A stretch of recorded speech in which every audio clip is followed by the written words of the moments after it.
Hello, and welcome to an intro to Anthro with two humans. I'm human number one, John McCray. And I'm human number two, John Lehr. And this is the podcast where we reassess what it means to be human. And the title of this episode is Rubbers, Rhythm, and Rings, a premature but safe history of contraception. So, go ahead, get it out. Get it out. Here we go. I've been waiting for this one. Finally, we're getting into my territory. I should have done the research on this. Yeah. By the way, just a show note here. If you check out the podcast, the Podbean website for our show, you'll see, or on YouTube, you'll see all of the research notes that human number one has done for each show, and it's impressive. It's impressive. I'm not just making this stuff up. No, everything is backed up, which makes it so cool. Yeah.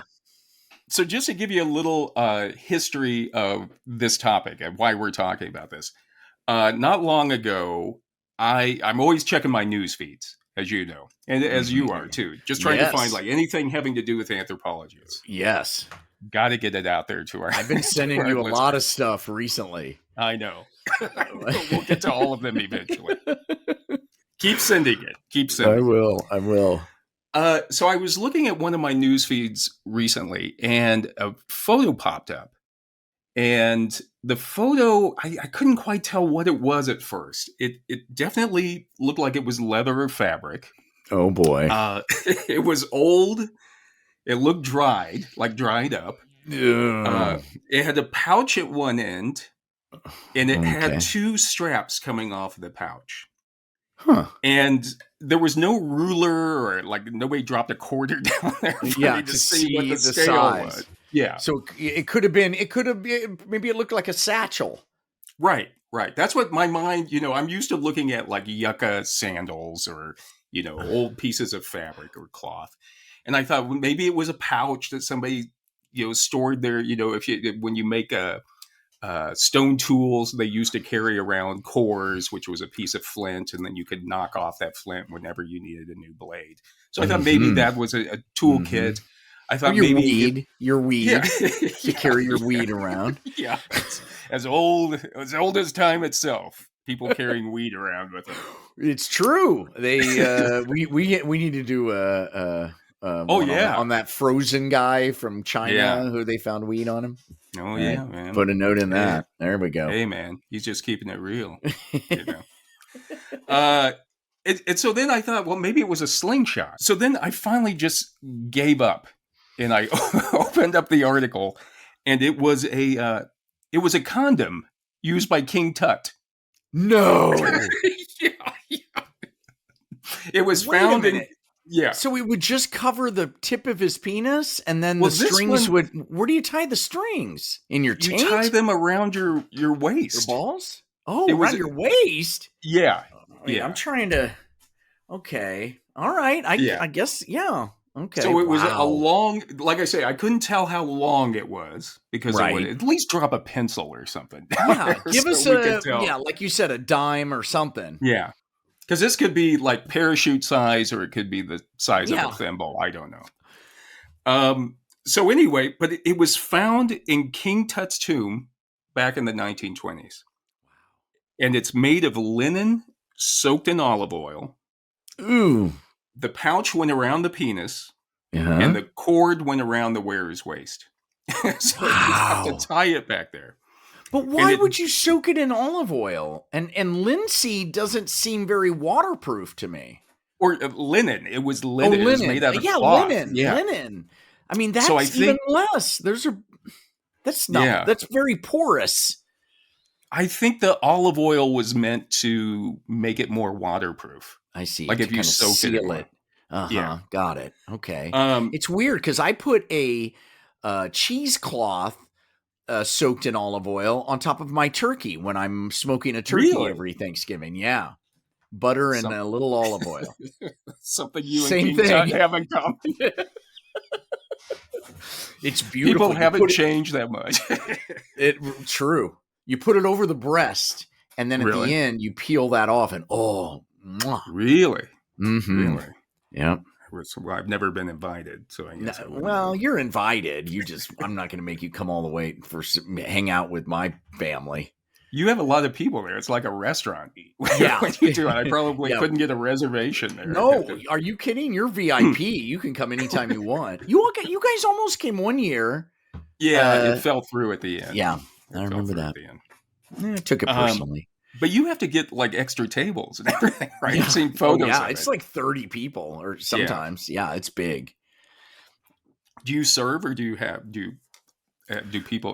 people to serve? We have some people who help, but we also, like, my brother carves, and everybody pitches in, because it's the key is I serve a apple bisque squash, apple and squash bisque soup at the beginning. And that's the key, because then everybody loves it. Yeah. And they're enjoying that. And that gives me time to get everything else out hot, because you got to time it. That's timing. Yeah. It's key. Keeps their mouths full. Mm-hmm. And keeps them busy while I get everything out on the table for them. Yeah. Mm-hmm. Okay. So this condom of King Tut's, it dates back to 1350. Holy shit. 1350 BCE. So it's the oldest known condom in the world. I thought I'd seen some old condoms, but this is nothing. I know. Wow. And they tested it, and it actually has King Tut's DNA in it. So it's a used condom. Yeah, oh my! Of course it is. He threw it right out of his chariot. It's a Coney Island whitefish. He was at the park. Old. He was at the park and just threw it out. Yeah, disgusting. It's just crazy. There's a couple things that come to my mind. First of all, it's like, you're the king of Egypt. Why can't you get another condom? Why there's only one that you have to like hold on to and take with you into the afterlife? You know? Well, I was thinking that he did only use it once and just threw it. Where did they find it? That's what I need to know. It was buried with him. It was with him in the tomb. Oh, so it's like he would use the same condom, right, over and over again. Ugh, that is so weird. Yeah, I guess once you get one that works, you know. But again, it's like, to me, like, couldn't they have made another one? He's being buried.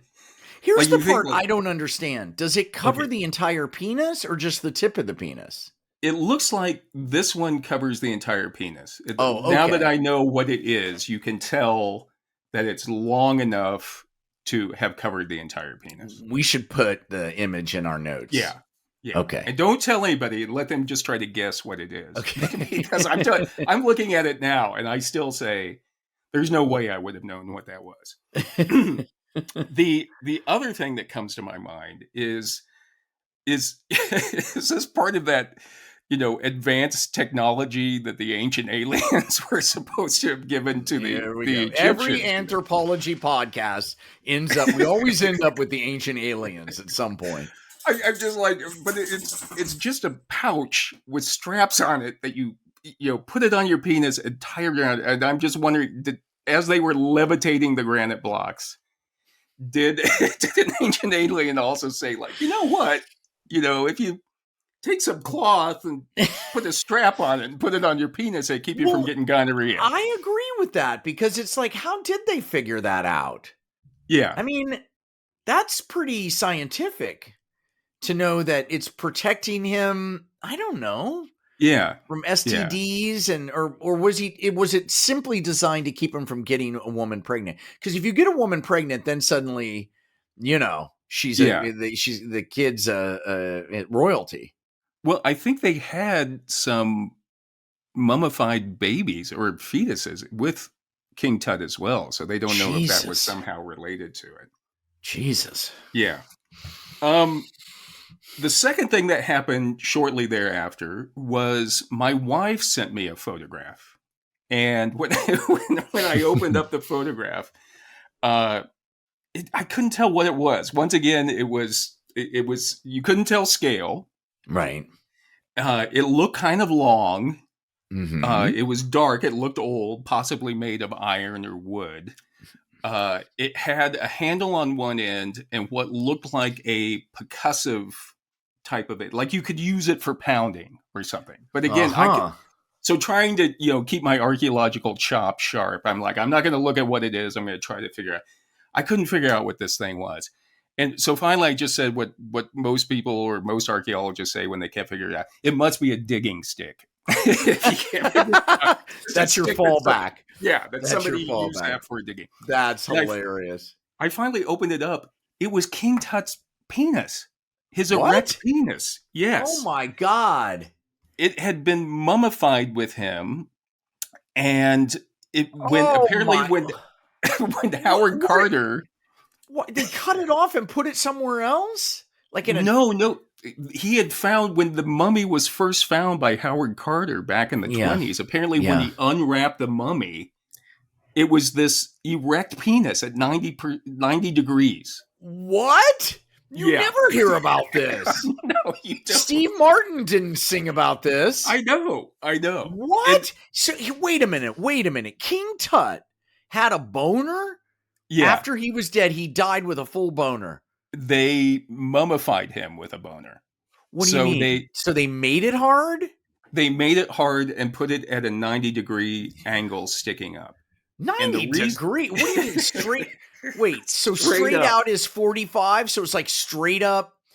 You mean straight out. So like if you're laying down, it's pointing to the ceiling. Straight up, exactly. Okay, gotcha. Wow. And the reason why they think they did it, there were certain symbols or certain symbolism in his mummification. For example, his entire mummy was covered with a dark liquid. And it turned everything in there very dark, his skin very dark. And then he had, which is a symbol of the god Osiris. And then he had the erect penis, which is also a symbol of the god Osiris.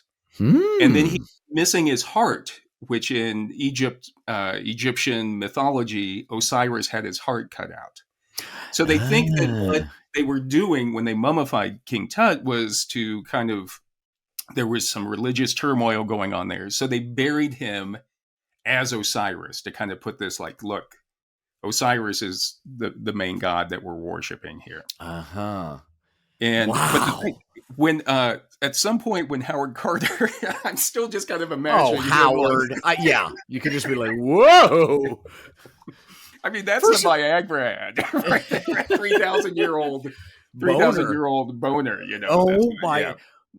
And that's back in the 20s, and Howard, he didn't really know what he was doing, right? He's just like unwrapping stuff and Right. At some point, he broke it off. What? It got broken off from the mummy. How did that happen? Yeah. You know what I mean? It just out. Accidentally. Well, what specifically happened, Howard? You don't just break off a penis. Try to put it back on there. Yeah, it was. He was leaning up against a table. Yeah. And Okay, Howard. Went to reach for my coffee cup. And boom. Oh, I slipped.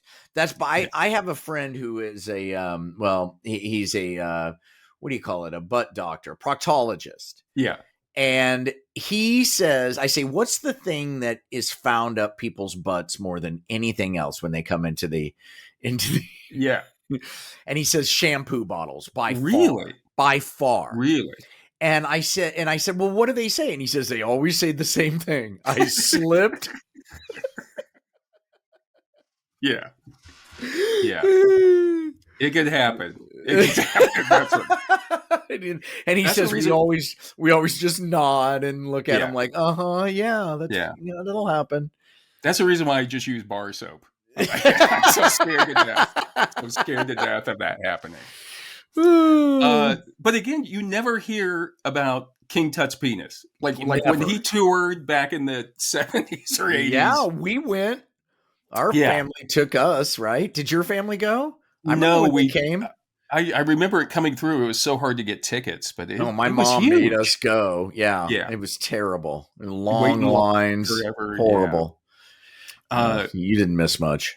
Did you see the penis? No, all by itself, like it's. No, they had it in a glass case or something. No, there was no mention of any penis at any time. Yeah, no, like its own little sarcophagus case about 12 inches long.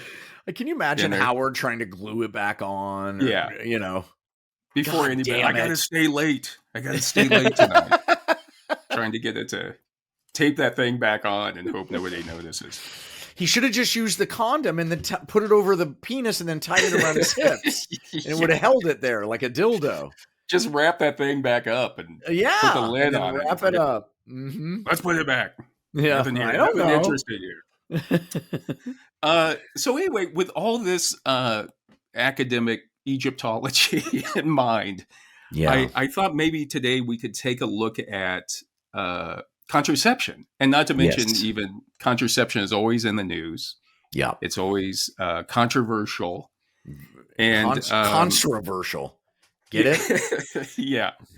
And also, with people, COVID lockdowns are ending. People are starting to head back out into social situations. It's been true. A while. Yeah. Boy, lockdown ended here in LA. It was on. I was like downtown. I was like, oh my God, this whole city's going to get it on. Yeah. Yeah. So I feel like this is a good time for us to talk about contraception. Agreed. And just a couple of disclaimers before we proceed. Okay. First of all, this isn't a how-to lecture. No. Okay, so no. This is a history. I don't want anybody contacting us 9 months from now saying, hey, I soaked a sock in olive oil and now my girlfriend's pregnant and you guys got to raise it. Right. We take no responsibility. These are just, we're delivering the facts. We're not. Yeah, this is history. It's not a DIY. Yeah. The other thing is this topic lends itself to a lot of puns. So, sure does. So if you have to make jokes and giggle, please remember we're all adults here. Yeah. Don't be cocky. Right. Oh, I was going to say, Oh, did I jump the gun? No, I was going to say, try to keep it intellectual and no grabbing for low-hanging fruit.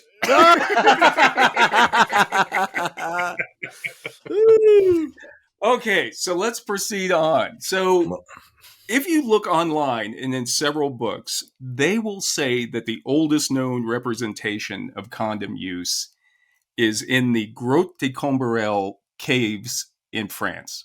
Ooh, I love it when you speak the French. It's amazing. So Grotte de Combarel is in the area of Lascaux, and Lascaux is where the famous cave paintings are. Yes, and which we've discussed in previous episodes. Right, exactly. And Grotte de Combarel dates back to about 12,000 BCE. Damn. And apparently in Grotte de Combarel, there is supposed to be a drawing of a man wearing a condom or something. All right. This is where you lose me because I've seen those drawings. Yeah. How do they know that something's drawn on a penis? Right. I mean, couldn't the guy have just screwed up? You know what I mean? Made a little weird mark. That's kind of what I think. Yeah. Really? Oh wow. Okay. And it's also what is the. Why would somebody be wearing a penis at 12,000 BCE? I can't be tied down, babe. Yeah, and why would anybody draw a guy with a condom on? Like, what? Why do we need to represent that? I don't know. I guess you just draw everything. Yeah. But I did. I went in to look for it because I was like, look, I'm not going to be just throwing this stuff out to people, to our listeners, without this is well researched. Yeah. And I've looked online. I even went on the Grotte de Combarel site and went through all of their archives. Oh my God, you are amazing. and some websites will show a photo of a guy. He's got something coming out between his legs that looks longer than normal. And I agree with you of like, how do we know what that thing is? I drew longer than normal penises, and Yeah, and it's really these were like cave drawings with like a piece of charcoal. It's not like photorealism in there, so we can't tell what the hell this thing is. Yeah, somebody was drawing a penis, and they said, "Hey, Keith," and he was like, "What?" And just I made him. Oh, God, to hell with it. And not like anybody but us is going to see this. Yeah, and like you were saying too, for every drawing of some beautifully rendered mammoth or bison, there's a bunch of just like squiggles and, Yeah. like scratches. So you know what true. I mean? And the thing is, usually I did see one where the guy has something coming out between his legs and he's standing in front of a bison. And you don't know if, like, was this a fear erection or was this just like something people did when you would go out and you show your courage by going out and exposing yourself to bison. No. I will also say, I live near the petroglyphs here in Albuquerque. Yeah, you do. And I've spent a lot of time looking at petroglyphs. Yes, you have. As much as you think that you know what is represented in a petroglyph, there's really no way for us to know what that person represented when they drew that. Yeah. So I can give you my trapper folder from 8th grade. And I drew it. Yeah. And you and I could look at it and go, what the hell? Yeah. That looks like a blank. I even drew it and I won't even remember. Nobody knows. And you wouldn't know unless you asked you at that time what you meant by what was going on there. Oh, yeah, it was a penis. Yeah. I mean, I was in middle school. What else would I be drawing? There's a branch of archaeology called cognitive archaeology, where people actually try to think about how people were thinking when they created this material culture, thousands of years ago. But again, it's hard. You see like a circle, or you see a circle with some lines through it, and people are always, oh, that's obviously rain, or maybe that parrot means they had birds here. You really don't know what people meant. Right. And so there's a lot of interpretation of what's going on in the Grotte de Combarel drawings. And a lot of people, as I was looking at the comments, people say, like, they see a lot of, drawings of, a couple lines together, kind of parallel, and they'll be like, oh, that's obviously a human leg. That's obviously a back of a woman. Usually if you see a drawing with a circle and a vertical line in it, they're always like, that's a vagina. And they always go right for it immediately. That's a vagina. Who is going on that website and commenting? I mean, that is the most obscure. I mean, I was even going to make a joke that you're probably the first one to visit it in like the last 6 years, but no, there's a whole bunch of people on there making comments. Yeah. Who are people making comments at all on any site? I mean, do you comment on stuff? Do you write stuff? Not really. No. Me neither. Maybe I will now. Well, by the way, if you do listen to our podcast, please comment, like, and forward. That helps. Always business for you. Always business. I love it. And also I will say, I worked at the O'Keeffe Museum as a guard. Yes, you did. So I've spent many hours looking at pieces of artwork that look like vaginas. Yes, so I would say that if anybody's going to see something that looks like a vagina on a cave wall, it's going to be me. And you are a vagina image expert. When you factor in all of the masturbating that you did, all of the women that you were with, because you and then you put you drop the O'Keeffe guard. Jesus, I would put you up against anybody. Thank you. You're too kind. Your flattery is too kind. But anyway, I would say, and I tried. I went in there looking, open mind, looking for a drawing of a man with wearing a condom 12,000 years ago. I haven't found it in there. I think maybe it's just something someone mentioned, and then people thought, well, no one's really going to go look in the archives and try to find it. If someone listening to this knows someone who works at the Combarel cave complex that has a photograph of that, please send that to us and get them to be a guest on our show. Oh yeah, that would be talk fantastic. About that thing. Yeah, hot. Yeah. So anyway, in my mind, the first conclusive evidence that we have of condom use is in ancient Egypt, and we see, once again, like we talked about King Tut, but you also see other sarcophaguses and other tombs in Egypt that were had pictures of the gods. Everybody always thinks that the gods were very, we see them in the museums. They always seem very subdued, obviously, because they're dead. But apparently the Egyptians were really into sex. And in fact, the first god of the Egyptians who created the other gods, the god Atum, apparently created everything, all of existence, all of the other gods, by masturbating into his own mouth and then spitting it out. Jesus. Oh my God. So I ate dinner before this one. This is my God. Wait a minute. He masturbated into his mouth. So he shot it up in the air and caught it in his mouth, spit it out, and that created all reality. You know created what? That all is of the other gods.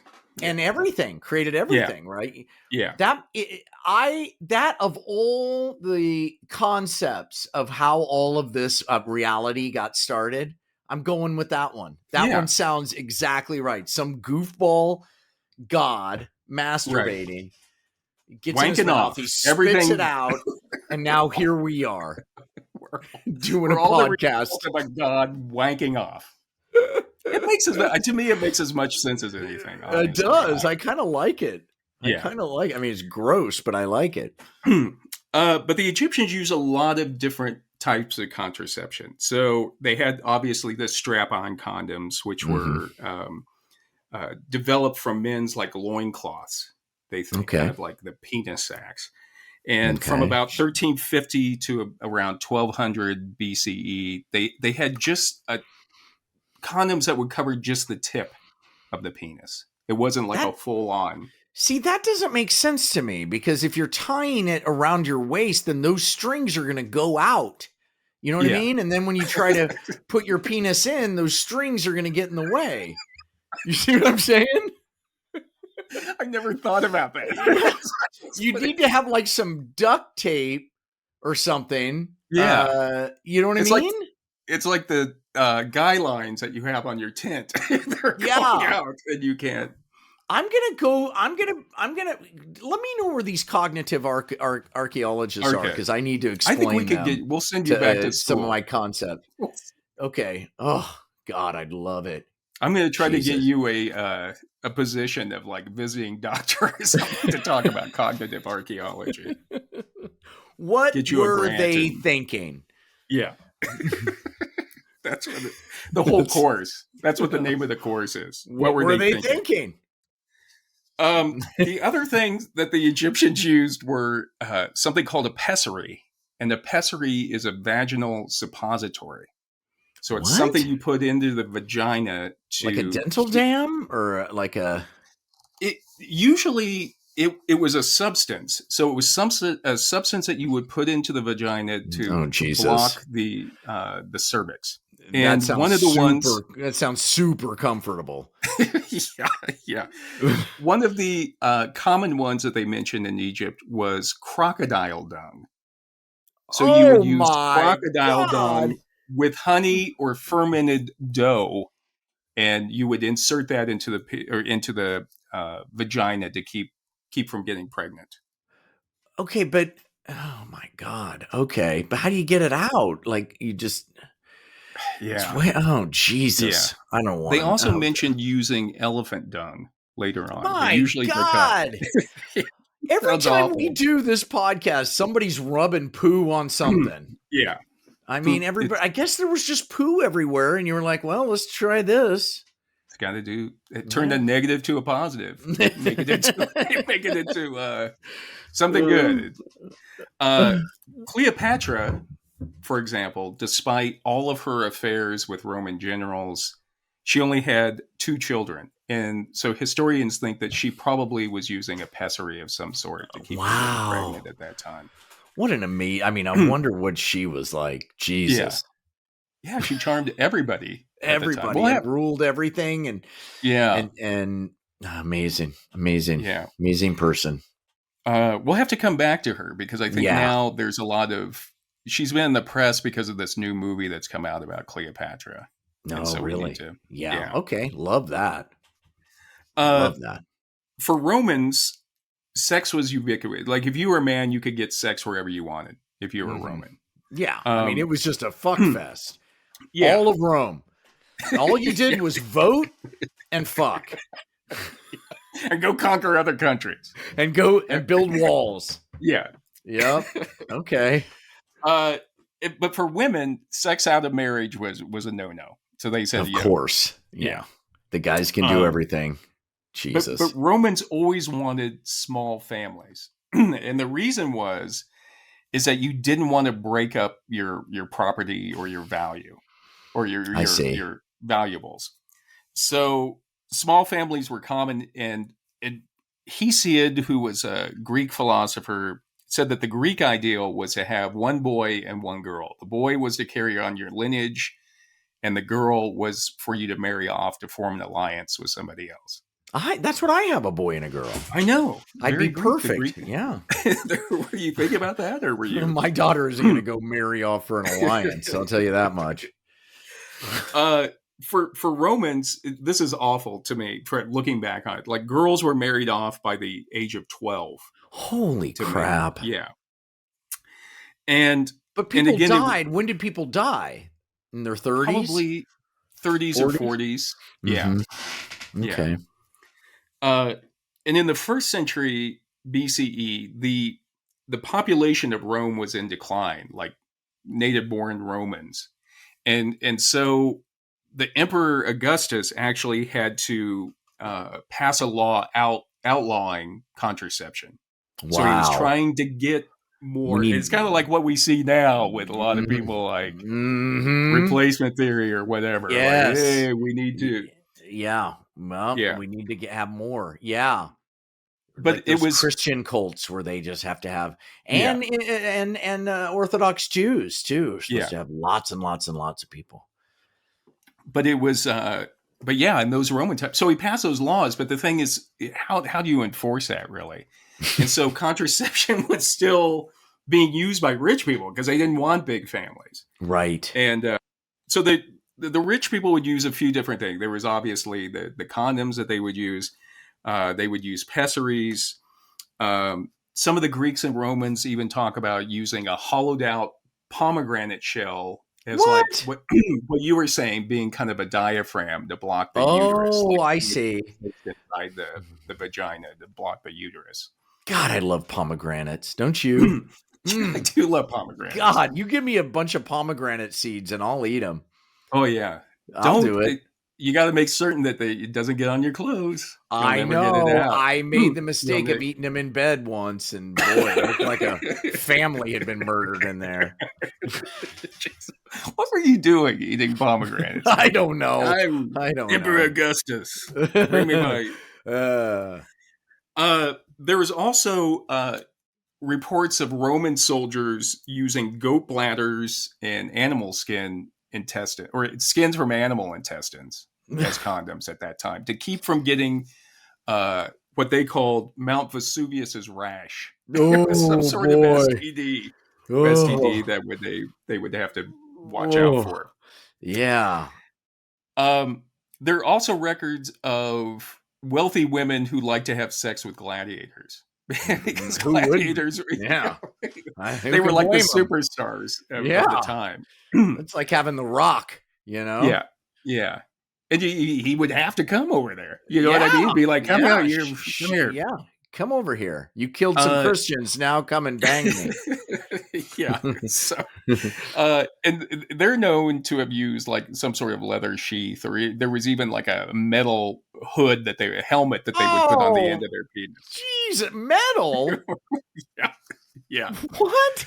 That makes no sense. Let's see. And Soranus, who was a Greek doctor in the 2nd century who actually worked in Rome, he also, there are a couple of things that he recommended. He said, you could smear the orifice of the uterus with olive oil, honey, cedar resin. That sounds... The other thing he said was that, right at the moment when you're getting ready to orgasm, when the man's getting ready to orgasm, the woman should hold her breath and draw herself away. Oh, that works. That works. You hold your breath. You're not going to get pregnant. I know that for a fact. Yeah. So the idea was you're trying to link, get that like the distance that the sperm has to go would be, greater. And he also said that, if the woman gets up and squats down and starts sneezing immediately after sex, that would, if she drinks something cold and starts sneezing as she's squatting down, that would also help prevent her from something getting... cold. Was that supposed to make her sneeze? Drinking something cold? I have no idea. That's what he wrote in his... What would she use to sneeze? I drink cold things all the time. Yeah. I never sneeze. And I'm not pregnant. Serrano's, you're a genius. He's a genius. I guess ancient Jews probably learned about pessaries from the Egyptians, and they would use something called a mokh, M-O-K-H. Wow. Which was also like an absorbent pessary. And the Talmud apparently says that there are 3 times when a married woman could use a mokh. Okay. And one when she was a minor and she might become pregnant and die. Okay. The other one was a pregnant woman, because they thought that possibly the fetus would get damaged if she got pregnant again. Okay. This was at the time. Well, they didn't know. And they said a nursing woman. So a woman who was nursing so that she didn't get pregnant again and have to prematurely wean her baby. Oh, so those were 3. God, the Jews always, they've got it all figured out. You name it. I love that they talk it out. They talk it out and they disagree, and then people comment on other people's theories. It's just never ending. I mean, and they have blessings for everything. Yeah. There's a blessing for taking a poo. Yes, there really is. Yeah, there really is. Do you say it? No, I've never said it, but it's supposedly you're just thanking God that your body works correctly or something like that. That sounds nice. I know. Frame that and put it in a... It makes the mundane sacred. I mean, that's the whole point, Yeah. As far as, the controversy for contraception in the Bible came from Genesis 1:28, and that's when God said, "Be fruitful and multiply." Right. On the 5th day.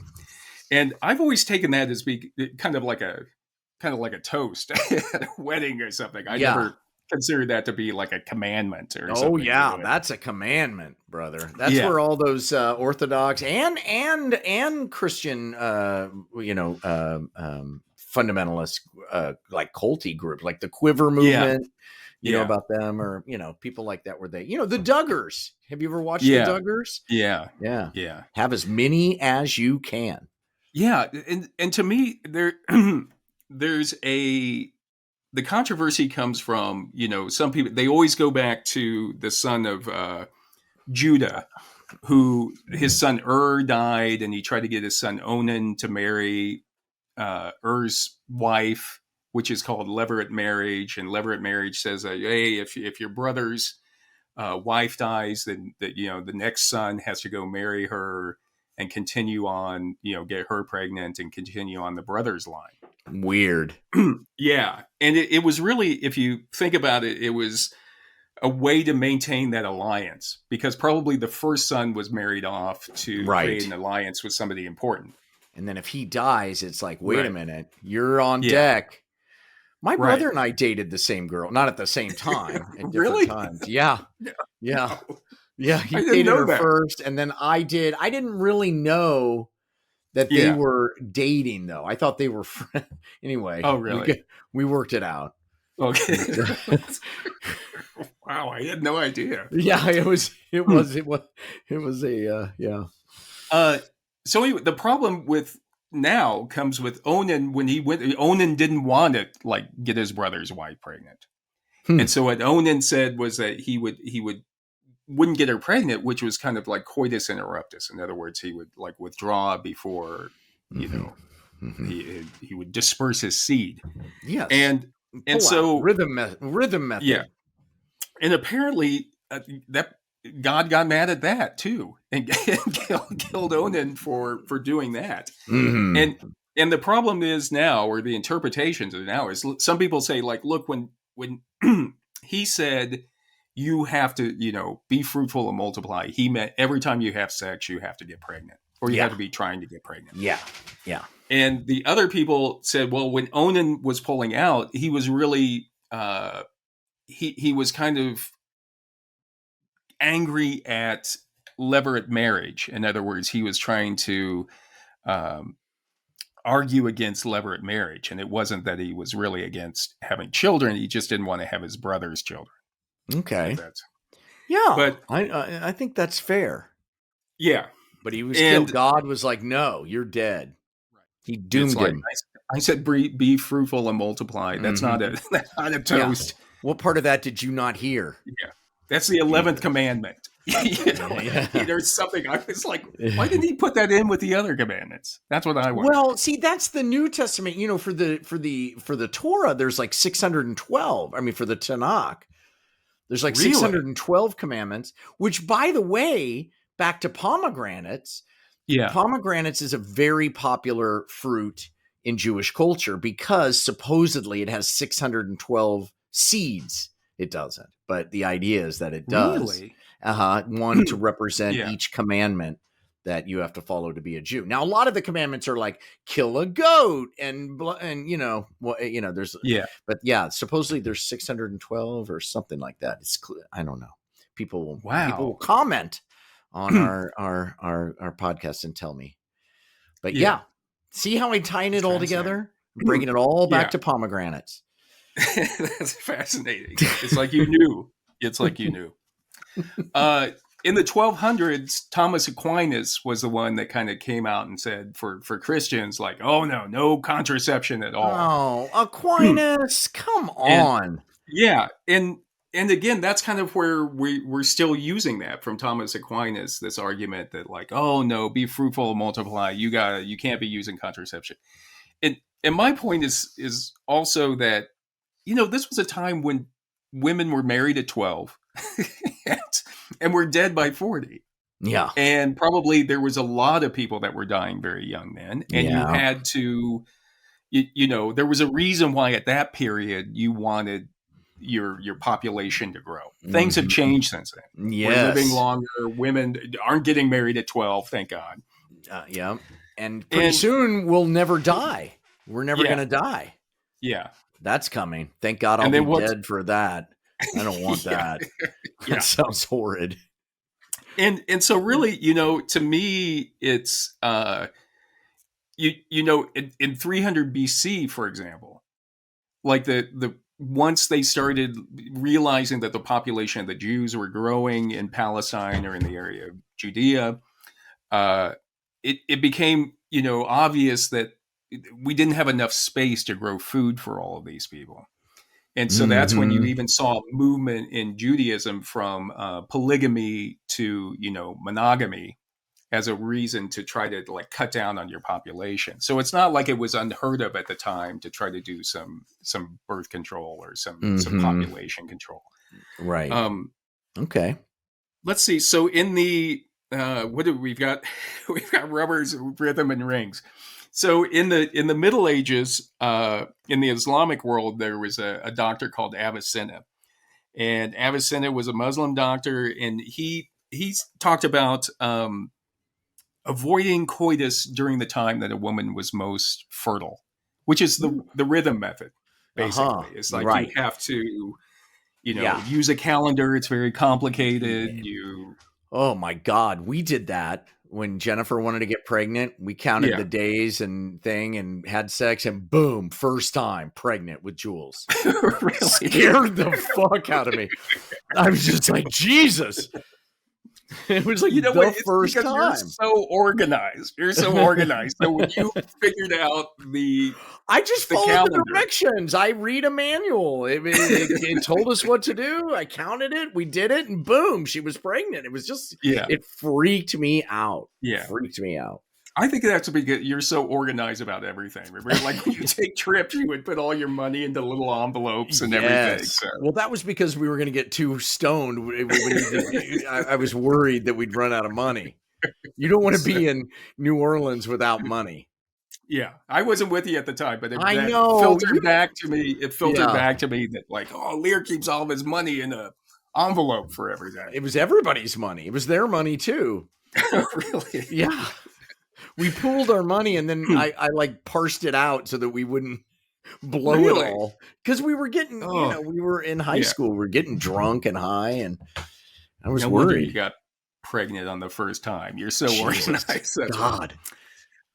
Chris, I mean, the Catholics also, that was kind of the method that they would use for throughout Right. the Middle Ages. And they say that was one that was acceptable, using the rhythm method. The problem with that was they seem to have had the wrong dates. So Oh boy. they were telling Oh. everybody that the most fertile period was right after a period ends. Oh. And telling people to have sex then, and then telling people, and who knows if that they knew what was going on, but it's the exact opposite of It's exact opposite. Yeah. Wow. Yeah. You think it was a conspiracy? I don't know. You tried to think that, like, well, maybe they meant, and I don't know. It's just weird. I can't say. Some other ones, just real quickly. Ibn al-Jami was a Jewish Egyptian physician in the 1100s. He said that a man can anoint his penis with onion juice. Oh, that works. That works. I did that tonight. It stings a little. He also said that if a woman eats beans on an empty stomach, that will keep her from getting pregnant. Really? Yeah. All right. Aetius of Amida was a Greek physician in the 6th century. He recommended that a woman wear an amulet with the testicles of a cat to keep from getting cats pregnant. have testicles? I guess they do. I don't know. Yeah. I've never had a boy. I don't remember any testicles. Remember when you had all those cats and I took care of them? No, they have testicles. They have now that yeah, they do. Right. Yeah. In Japan, they used something called the kabuto gata, which was a helmet, once again, just for the tip of the penis. Okay. And it was made out of tortoise shell. Jesus. And then what was interesting, too, is in the 8th century in Japan, they used a cousin of origami called kokigami. And they would make condoms that look like virile animals. Like they would fold it to look like a tiger or a dragon or that a is lion. amazing. That's great. I'd love to have a condom that looked like a dragon or something. Yeah. Isn't that fantastic? Hilarious. That's fantastic. Yeah. That's a good idea. They should come up with that now, I think. Wait, don't nobody take it. We're going to have that in our merch. Let's see. In the Middle Ages, another thing, you always read poetry from the Renaissance or something, and they always refer to like a woman's thighs or somebody's thighs. Yes, like, beautiful thighs. Yes. Another form of contraception at that time was thigh sex. Wait, you put like you bend it down, but behind the knee? Just where's the thighs together. I see. Like Jesus, that's embarrassing for everybody. That's just not. Nobody's enjoying that. I have to admit, I've read a lot of old literature, and I remember always coming across poems where it's like, oh, her beautiful eyes, her lovely thigh, and I always thought, like, why did he go to the thighs? What's he talking about? It was thigh sex. Oh my God! I don't know. Another thing interesting at that point, just lay next to each other and just masturbate together. That's my advice. Yeah. In another thing is in Europe, apparently the increase in codpiece size. This is kind of an aside, but codpiece size came from the fact that syphilis was so bad in Europe at that time, the 1500s. It made their balls huge? Well, no, the treatment for syphilis turned the penis orange. and you can tell by a guy's pants if he had this orange coloring around his... It was like an Oompa Loompa. Yeah. My God. So that's how people would know if you were getting treatment for syphilis by looking at the orange down around your pants. And so they created these cod pieces, made them bigger to cover the stains. Yeah. Wow. Yeah. Genius. Yeah. So in 1564, the Dr. Gabriel Fallopius of fallopian tube fame, wow, he created a linen sheath, which was supposed to protect people from syphilis. Okay. And And then the first sheaths in the 18th century were from sausage skins. Wow. So they think that like sausage makers began making condoms as a side business. Oh my God. Well, we got all this and it's about the size of a dick. Hey, what else are we doing? Yeah. Also glove makers would do it as well as like a side business. So that's why we get over here. But that's where we get the kind of nicknames for them of like, sheaths or bladders or love gloves, because they were actually being made by glove makers. And they say that, the business of making condoms were a lot of people that were pushed out of regular business. For example, women or immigrants or Jews. Found a living by making condoms at that time. Like that's like with money lending. Nobody wanted to do it. Like it was too risky. Yeah, all that kind of stuff. Who does it? It's like your previous episode where the guy had to clean out the poo pond. Right. There was always a job. There's a job there. Wow. Who wants to do it? Yeah. The nicknames for condoms at that time were, the French called it the English raincoat, la compote anglaise. Why? Why the English raincoat? They thought that it came from England, and who knows where. They think that they first started in Italy, but the French thought they came from England. The English thought they came from France, but they would call it the English raincoat. In England, they also called them the nightcap. They called them French letters. The baudruche was what they were, French letters. They called it the assurance cap, the overcoat, or your armor. I got to put my armor on. Okay. But no one really knows it. Condoms, with the... Yeah. Did they make them? Because wasn't vulcanized rubber right around that time? Did they actually use rubber or that? At that time they didn't. Vulcanized rubber didn't come around until like 1844, I think. Okay. And that was very thick, right? It was like vinyl kind of. Right. But that revolutionized rubber manufacturing. Yeah, changed everything. And then the other big thing that happened after that was latex, because they realized, first of all, rubber was it was very flammable. And so there was like some explosions at some rubber manufacturers, some condom manufacturers, because of all of the petroleum that went into the rubber. God, the rubber was. What a way to go! Yeah, so then they found out that using latex was less flammable, and so that's how we kind of came. Latex was like the iPhone of the late 1800s, right? I mean, man, that changed everything. The other thing that kind of you have to mention when you're talking about condoms is the Comstock Law of 1873. The reason I mentioned Comstock, I do. Of course, it's the Comstock Law. I do. I was surprised you lasted this long. I've been waiting for it. Like, if you notice, every time I've said something, I've kind of paused, waiting for if he's going to say something. But in 1873, the Comstock Law made the sale of contraceptive devices, including condoms, by mail illegal. And so you had actual... The Comstock Law made everybody stock up on their stuff. But it was birth control information was deemed a obscenity at that time. And so you had people who were selling rubbers online or manufacturing rubbers were getting arrested. They were being put in jail. And the reason why I mention that is that you hear in the news now of people wanting to bring back the Comstock Law. Wow. Yeah. But wow. Which is crazy. Once again, that's like 150-year-old law.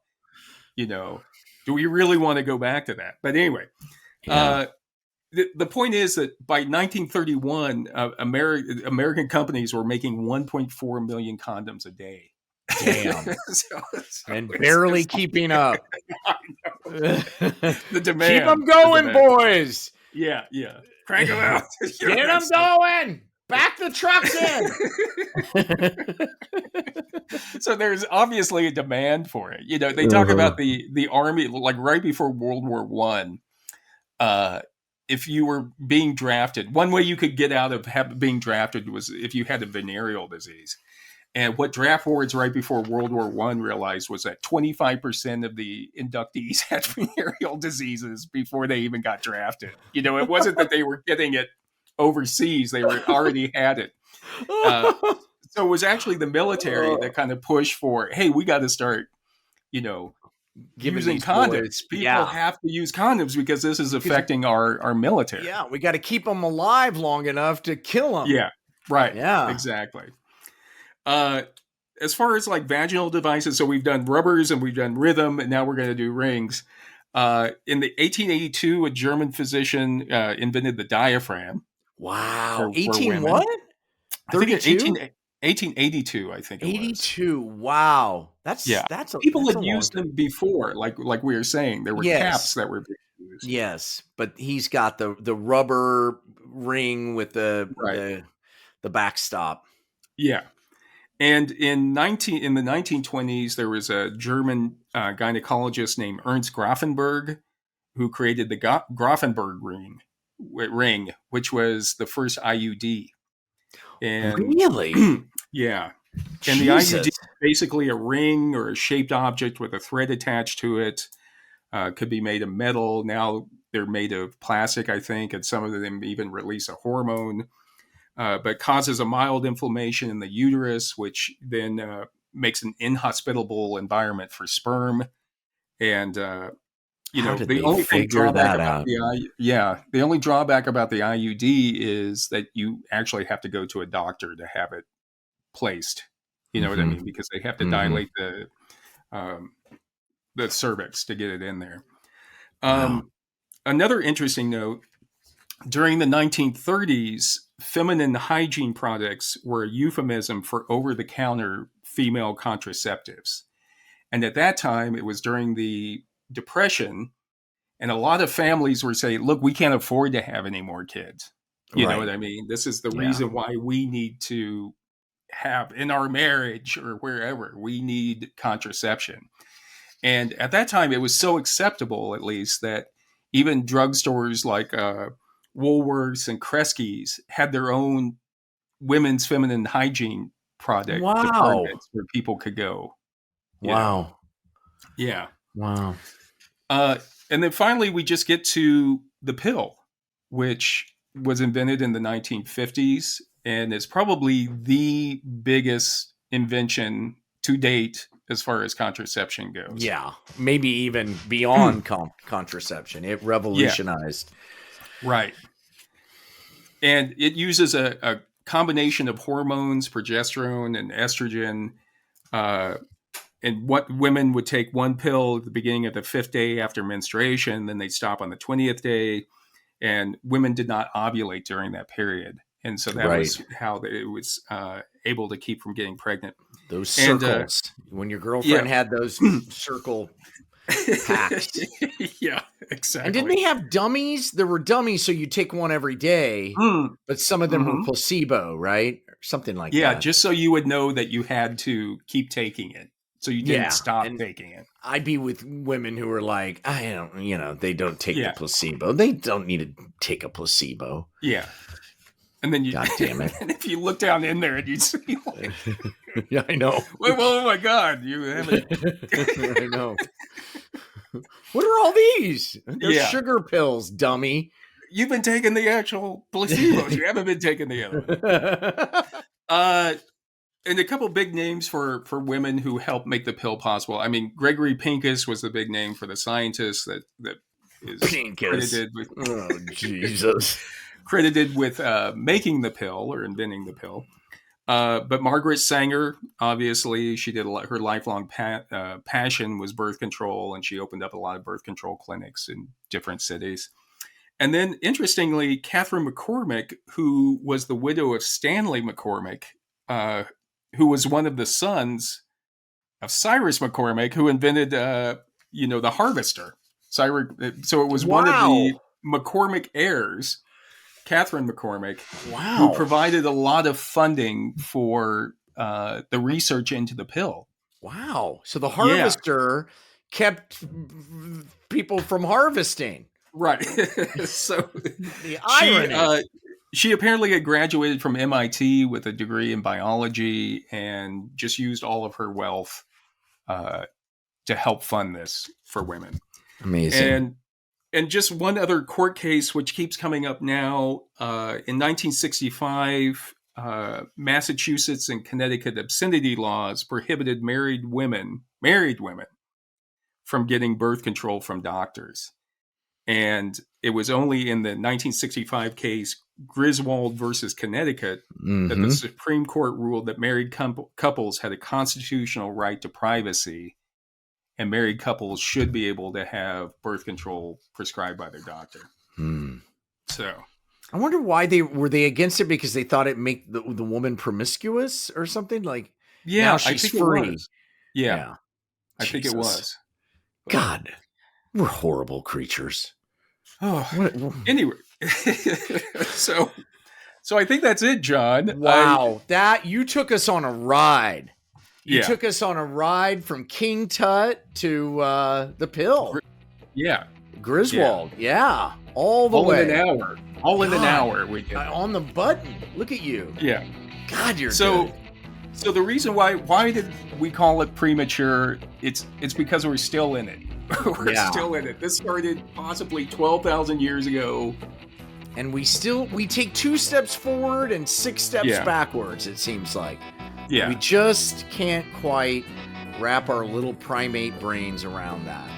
Yeah. But I guess you're fighting some deep, because it's not just about the Bible. It's beyond that. It's about, propagating the species. It's Darwinian. It's deep reptilian stuff that we no longer need. And boy, that just seems to be what we are. We're creatures who no longer need to rely on that deep reptilian stuff, and yet it's still there, and it still has power over us. And that's kind of why we're like this part spiritual, part animal creature, and we just can't get rid of it. It's deep. Yeah, remember when we were growing up, like in the 70s, there was always talk about overpopulation and about the population bomb. Yes. Remember that? That was huge. And you never hear about that anymore. No. You never hear people talk about, and we're 8 billion people now, I think, is what we're at. Too many. Yeah. Too many. And by the way, I know we both agreed to wear condoms throughout the podcast today. And when you're flaccid, it's not comfortable. It's not. Yeah. I don't recommend it as an article of clothing. But I do think it helped the podcast. It helped the podcast. If you see me squirming around, it was trying to keep that on. By the way, if you go before me, I'm gonna say he wanted to be buried with his condoms. Yes. Stick them in there. Give me a full erection. Mummify me in the. I want to go King Tut style. I want to go out fully at attention.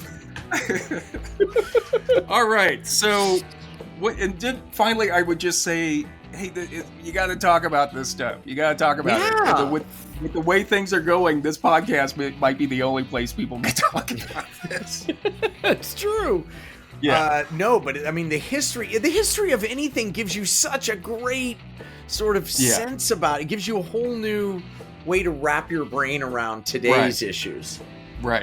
It's so interesting. It's not new. It's not new. No. All of these talks, or everything we're talking about, is not new. Nope. We're still here. We're still here. All right, John, just one final thing. I just want to say, if you have any topics that you feel humanity needs to know about, please, or any questions that you have, please feel free to send them along to us, and we'll try to answer them at some point in the future podcast. We're on Instagram, we're on Facebook, and we have a website. I mean, and an email. What's our email? Anthro with 2 humans. And that's the number 2 for humans. Anthro with number 2 humans at Gmail. Yeah, and, we'd love to hear from you if you have any questions. And like I say, we'd love to. Who knows? We may use that as a topic for a future episode. Yes, we will. Yes. Yeah, and then we give you royalties. We give you 10% of what we make. 10% of all the money. Well, this is human number 2. And this is human number 1. And thank you so much for joining us. And be safe out there, everybody. Be safe. All right, John, thanks. Love you, man. Thank you. Love you. Bye.